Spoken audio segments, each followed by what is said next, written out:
Kua poroporo a kitia te takapui Māori Rongonui rā a Carmen ki roto o Poi Hākena.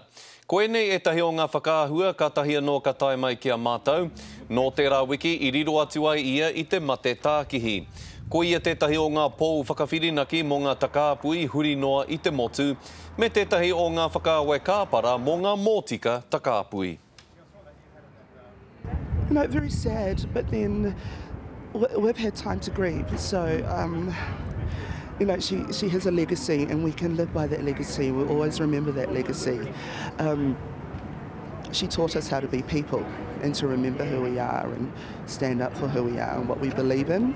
And so, even though she's not going to be with us, it's still going to live on.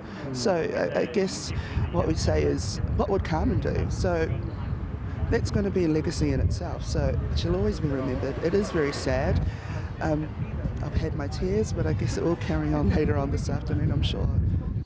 E whitu te kaumā rima o na tau, ka moe nei ia ki te uma o Papatūānuku.